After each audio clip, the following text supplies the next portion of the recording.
Insulation coordination design કરવા માટે ધ્યાનમાં લેવાના મુદ્દાઓ જણાવો.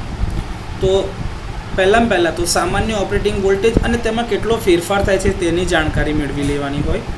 અપેક્ષિત ઓવર વોલ્ટેજ જેમ કે લાઇટનિંગના લીધે એટલે કે વીજળીના સર્જના લીધે, સ્વિચિંગ સર્જના લીધે કે ટેમ્પરરી ફોલ્ટનું વિશ્લેષણ કરવાનું અને એનો અભ્યાસ કરવો જરૂરી છે.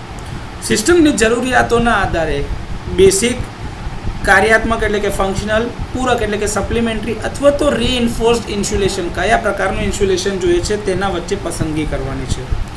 બ્રેકડાઉન થયા વિના અપેક્ષિત ઓવર વોલ્ટેજ સહન કરી શકે અથવા તો ટકી શકે તેવા ઇન્સ્યુલેશનને પસંદ કરો. વોલ્ટેજને નિયંત્રિત કરવા માટે જે સર્જ અરેસ્ટર અને સર્કિટ બ્રેકર્સ જેવા પ્રોટેક્ટિવ સાધનો છે એનો ઉપયોગ કરો. એવા રક્ષણાત્મક ઉપકરણ પસંદ કરો કે જેના રક્ષણ માટે તે સ્થાપિત કરવામાં આવે તેને નુકસાન થાય નહીં. જેમ કે ટ્રાન્સફોર્મરના ઓવર વોલ્ટેજ પ્રોટેક્શન માટે તમે લાઇટનિંગ એરેસ્ટર કાં તો કોઈ બ્રેકર લગાડ્યા છે તો એ ટ્રાન્સફોર્મરને થતું નુકસાન અટકાવે અને એનું મેન્ટેનન્સ એટલે ઓપરેશન વ્યવસ્થિત હોય એ સુનિશ્ચિત કરે.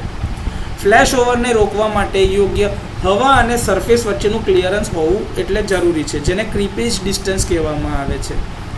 સામાન્ય પદ્ધતિમાં જોવા જઈએ તો ઇન્સ્યુલેશનનું જે મટીરિયલ છે તે યાંત્રિક એટલે કે મેકેનિકલ, થર્મલ એટલે કે ટેમ્પરેચરને લગતા અને ઇલેક્ટ્રિકલ સ્ટ્રેસ માટે યોગ્ય હોવા જોઈએ. તાપમાન, ભેજ, પ્રદૂષણ અને ઊંચાઈ આપણે જે લેવલ ઉપર એને ફિક્સ કરવાના છે તે હાઇટને ધ્યાન પર લઈને અથવા તો એલ્ટિટ્યૂડને ધ્યાનમાં લેવાના જે ઇન્સ્યુલેશનની કામગીરીને અસર કરતા હોય છે. હંમેશા મહત્તમ અપેક્ષિત સ્ટ્રેસથી આગળ સલામતી બફર એક રાખવું જરૂરી છે.